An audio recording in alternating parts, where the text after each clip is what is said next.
The affirmation we're using this morning is, I am the I am that I am. And the question this morning, how contagious am I?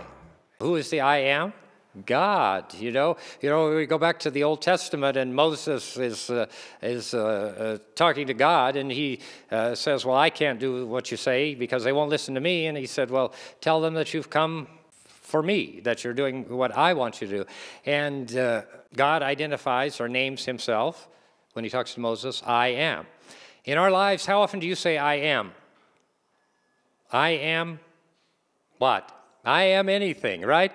I am tired. I am blessed. I am sad. I am happy. I am strong. I am weak. I am only, one of the things we say, we hear so often is, I am only human. I am only human. And so this word I am is really, from this context, we're talking about it to be symbolic of the presence of God. And what that says is that you are an expression of God. You are who you are, but in who you are, God is coming forth and lives and abides and has presence within you. And so you and God are one, and that's one of the teachings of this faith. In our tradition, there is no separation from ourselves and the presence of God. The traditional church has moved through 2,000 years of theology that have separated us, that is, people, from the presence and power of God. And what we know is that Jesus Christ came and he talked about God being present here and now in him and in all of us. And he said that all of the things that he did not because of himself, but because of who he was, and who he was a child of God, and that he did the things that he did, all of the things that he did, because that imbuing power came through him. And so that presence of God and that oneness is there.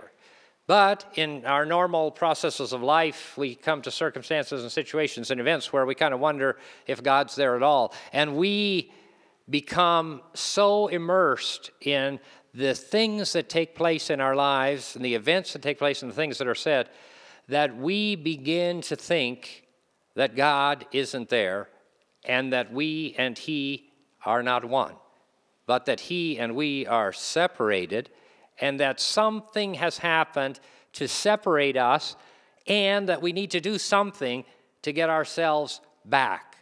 And yet, New Thought tells us that that presence and power is always there. What's the question this morning? How contagious am I? You know, the reality is that we are contagious all the time, every one of us. And how contagious we are is very contagious. There's a whole body of data that has been out for a long time that we know about negativity and its impact upon ourselves and others. We know that when we're negative, it affects our physical bodies, the physiological effects. It damages our internal organs. It causes high blood pressure. It increases stress. It does those kinds of things. But it also does something to what comes out of us and in terms of the words that we speak and the way that we behave. How many of you like to be around somebody that's really miserable? No. You know what else we know from studies is that miserable people like miserable people. And happy people don't like miserable people, they like happy people. And we know the effects of getting negative in life and in the response that we have to the experiences of life. How many of you have talked to a really negative person? Oh, yeah. They're and what do you do when you talk to those people in your mind? If it's somebody you really know, you might sit down and say, well, you know, Mary, this is just this is not the way to be, right? And what does Mary do? She listens to you and she just keeps on keeping on, right? What do you suppose the I am would do in that circumstance, the presence and power of God? Go back to this thought about where is God when the worst things happen? Take that thought of the towers in New York. Where was God at that moment? Right there, right there. Now that event took place, And it took place because of a lot of things, and we could go into all of that, but there's no point. That's a different matter. But the presence of God was there. And God was there in his infinite wisdom and intelligence, not to manipulate or change, because we have this theological belief that God kind of is the puppeteer up there, and he's kind of pulling the strings to make everything happen. And if he really wanted to, when something bad or terrible happened, he'd just zap it away. And then it would be all right. But what's the affirmation? I am the I am that I am. And the I am, and the presence and power of God, is constant and stays the same no matter what. And so God and the will of God is good and only good. That's what it is. But where is God in this situation? God and the presence of God is right there, accessible and available. Now that accessibility and availability does not mean to just go whoop and the building goes back up. What it means is that that presence and that power is there for us to express and for us to use and to draw upon to deal with the circumstance and the situation. When Mary's negative, our tendency is to preach to Mary, or to convince Mary, or to cajole Mary, to get her to do what we want her to do. But how successful is that generally? Is Mary going to do that? Probably not. And God, in infinite intelligence, understands and realizes that about human nature and about the reality of how our minds operate and how circumstances operate. We can talk and talk and talk until we're blue in the face to Mary. But what can we do? What can we do in a constructive way, consistent with the teaching? What we can do consistent with the teaching is understand the affirmation. I am the I am that I am. And so, how would we see Mary? Positive. How would we respond to Mary from our dynamic of what we can do? How do we change our environment? How do we change circumstances? How do we change manifestation? We do it through the reality of mind and understanding and realizing that when our mind aligns with the divine mind and we become the person that we really are and we allow that to come forth, then things begin to change. We want to do something substantive. We want to explain. We want to explain why Mary is negative, why she's those things. But in fact, what we do, what we can do and should do, and what we can do best is be contagious in an affirmative way. And in order to be contagious in an affirmative way, what are we called to do? We are called to be a happy, joyful person and to see beyond the behavior of other people and to see Mary the way she really is. If we are contagious in a positive, affirmative way, and if we are contagious in knowing who and what we are, despite everything, then what we do is hold that in mind and behave as though we have it and allow it to come into manifestation according to a divine order, a divine plan, but understanding and realizing that all of these things are working together for good, no matter what it is, no matter what it is.